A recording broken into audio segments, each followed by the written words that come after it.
Hello, buonasera, buongiorno, qualunque parte del mondo siate. Io sono Giada, sono una naturalista, vivo negli Stati Uniti e sto per partire per un viaggio attraverso tutti gli Stati Uniti, chiaramente non tutti, da est a ovest. E voglio farvi vedere non che cosa metto in valigia, perché nel senso non penso che interessi a nessuno quante magliette, pantaloni, calze e mutande porto io per 10 giorni, ma voglio farvi vedere quelle cose in più rispetto ai vestiti che magari uno non ci ha pensato, ma è utile sapere di portare in un viaggio del genere. Ma che tipo di viaggio è? È un viaggio in cui saremo in macchina attraversando gli Stati Uniti e dormiremo nei parchi naturali, quasi sempre, perché le prime 2 notti saremo una notte a casa di amici e una notte in hotel, dopodiché saremo sempre nei parchi naturali, tranne in uno, nella Death Valley, che per il nome diciamo abbastanza esplicativo abbiamo deciso di non rischiare, dato che le temperature potrebbero essere molto alte, e dormire in hotel. Per il resto saremo praticamente dagli stati più centrali, dallo Utah all'Oregon, a dormire in parchi naturali.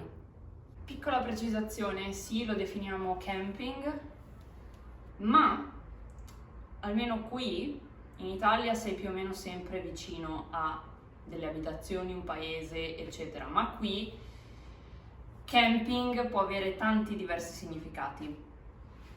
Noi facciamo un camping da turista qualunque, quindi sì, siamo un pochettino più spigliate, sono io e altre 3 amiche, siamo un pochettino più spigliate rispetto a qualcuno che non ha mai viaggiato nella natura, non ha mai fatto camping, eccetera, ma non andiamo a fare camping in quello che qui viene chiamato il backcountry, quindi un posto completamente selvaggio. Non andremo a camminare per giorni in un canyon dormendo per terra.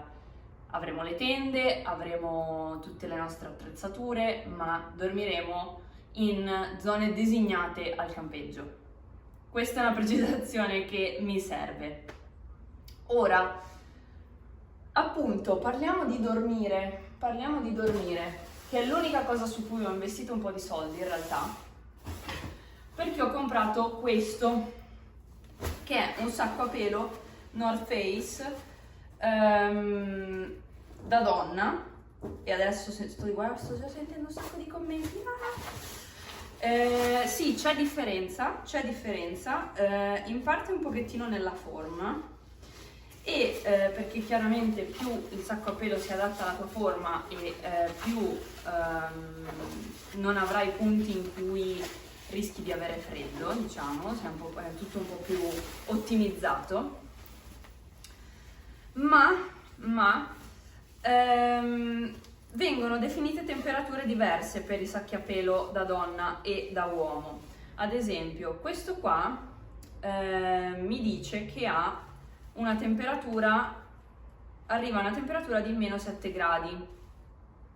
E io l'ho scelto appunto perché soprattutto in Yosemite arriveremo più o meno a questa temperatura qui la notte, e anche se appunto staremo in stati anche molto più caldi, ma lì purtroppo c'è molto freddo ancora. Il punto che cos'è? Che i sacchi a pelo hanno una temperatura comfort, limite e estrema, ok? La temperatura di comfort di questo sacco a pelo è quella che arriva a meno 6 gradi. La temperatura limite è meno 13, la temperatura estrema è meno 33. Allora, questo significa che a meno 33 è schiatto. Meno 13 è la temperatura a cui si può resistere, diciamo, nel sacco a pelo, avendo freddo, non dormendo, ma si sopravvive. La temperatura di comfort è quella a cui si può stare ancora bene. Il punto che cos'è? Che la differenza tra il sacco a pelo da donna e il sacco a pelo da uomo è che le donne generalmente hanno una temperatura più bassa corporea mentre dormono, e quindi in realtà la temperatura di comfort per l'uomo è la temperatura limite per la donna, più o meno in questa classificazione.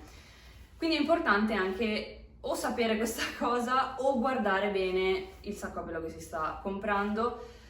Questo è certificato ISO e l'ho scelto anche per quello. Non è detto che tutte le aziende, che tutti i modelli di sacco a pelo siano certificati ISO. Ora, metterlo di nuovo in questa cosa sarà tipo impossibile. Via, via. Altre cose che mi porto. Io io vivo in Florida e partirò dalla Georgia. Detto così, sono due stati confinanti, dici vicino, no. Devo prendere un aereo per andare al punto di partenza. Quindi, viaggiando in aereo e non volendo spendere soldi per imbarcare bagagli, io andrò via con questo, che è il mio zaino del cuore con cui sono andata dappertutto, e questo, che non è un bagaglio da stiva, è un bagaglio da 10 kg, bagaglio a mano. Ok, perfetto. Come faccio stare tutte queste cose che devo portare dentro questi due? Questi sono letteralmente la cosa che nella maggior parte dei miei viaggi mi ha salvato la vita, perché sono quelli dove metti le lenzuola, no? Tu metti la roba qua dentro, aspiri con l'aspirapolvere e salvi un sacco di spazio. Ora voi direte, sì, ho capito, ma tu non ti porti via un aspirapolvere in questo viaggio? Chiaramente no, ma l'ultima tappa di questo viaggio sarà di nuovo una casa di amici. Perciò in macchina non importa se il mio sacco a pelo sta dappertutto, non ce ne frega nulla. Non mi importa se le cose non sono sottovuoto, perché comunque borsoni, cose, riusciamo a portarle, sono sempre comunque in macchina.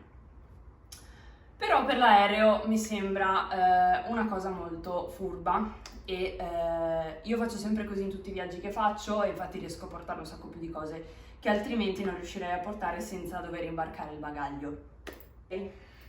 Passiamo alla parte un po' più naturalistica. Noi andiamo per vedere parchi naturali. Io sono l'unica naturalista biologa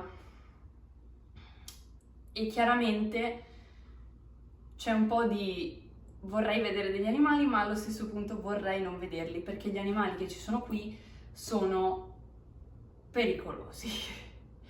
Quindi porterò questo sicuramente, ma ho anche, questo non è chissà quanto potente, è giusto solo per vedere un pochettino meglio da lontano. Non mi ricordo da quanti anni ce l'ho, non l'ho comprato adesso per questo viaggio.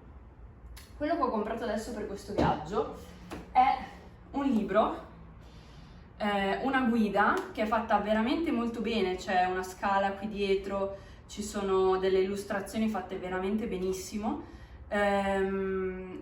su 70 specie che posso trovare nei deserti del Southwest. E io sarò delle 4 quella che è sicuramente lì per terra a guardare delle cacche, quindi le vedrete queste cose, le vedrete. Terza cosa è questo, che io non smetterò mai di consigliarlo a tutti. È un pass che si può fare qui negli Stati Uniti, che si chiama America the Beautiful e Annual Pass, e con 80 euro tu puoi visitare tutti i parchi nazionali per un anno. È fantastico, perché normalmente entrare in un parco nazionale costa 20-25 euro.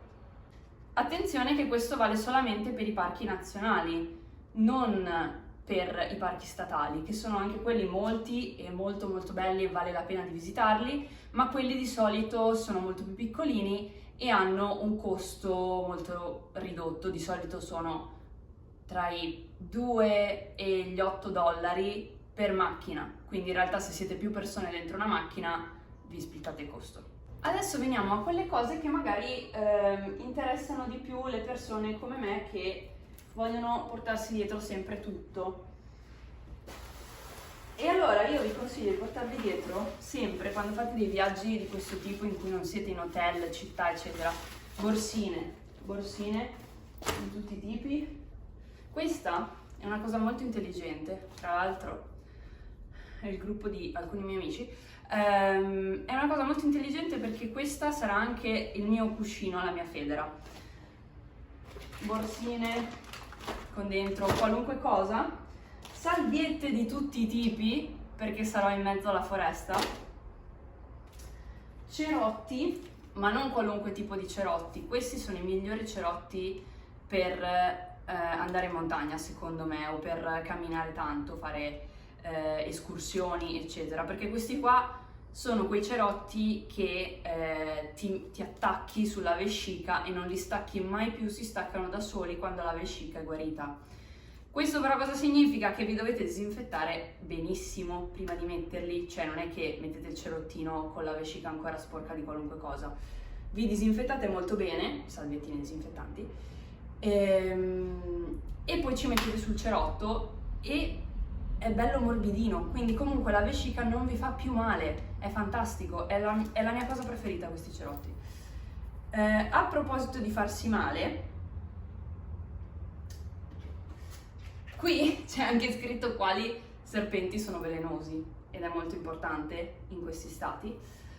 A proposito di farsi male parte 2, avremo anche, non ce l'ho io ma lo porterà un'altra persona, un kit di pronto soccorso.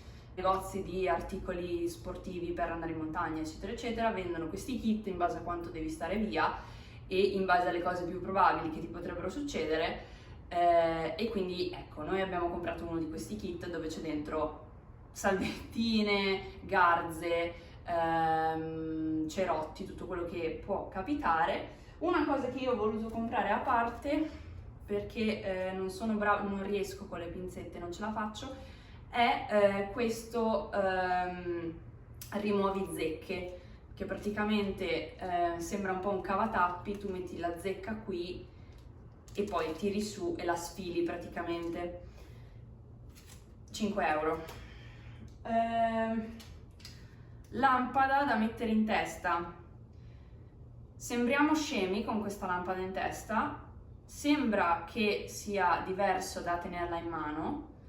Sì, potete usare anche la torcia del telefono, ma è meglio non scaricare il telefono. Power bank, mi raccomando. Quindi questa si mette in testa e hai 2 mani libere. È molto molto comoda, non sembra ma lo è. E poi, sempre perché il telefono e tutte le cose che abbiamo, la GoPro e tutto, cavi di qualunque tipo, cavi con tutti gli attacchi possibili e immaginabili, perché io sempre mi ritrovo ad avere il cavo sbagliato, quindi questo è un PTSD che ho io, probabilmente nessun altro ce l'ha. Quindi direi che ho detto tutto e se non l'ho fatto lo dirò un'altra volta.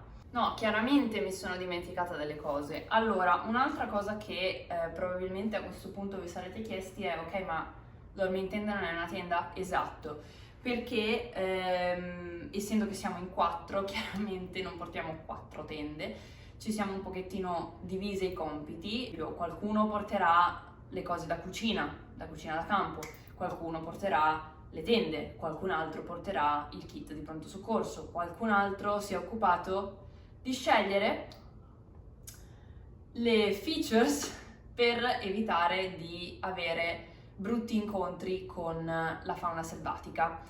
Quello era il mio compito, ne vado molto fiera e quindi vorrei specificare che abbiamo del bear spray, che è appunto questo spray al peperoncino apposta per gli orsi, ma ovviamente funziona benissimo con qualunque tipo di animale aggressivo che possiamo incontrare, che sia esso un puma, un coyote, un orso, tutto quanto.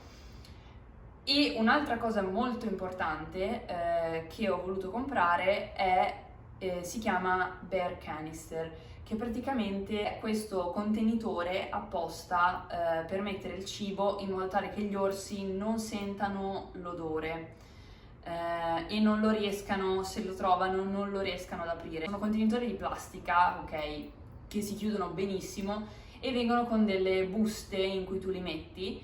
Queste buste possono essere appese e tanti parchi hanno appunto le strutture per appenderle in modo tale che tu le appendi in alto, l'orso non riesce ad arrivarci anche se le sente e non hai cibo, non hai cose che fanno odore nel tuo campo.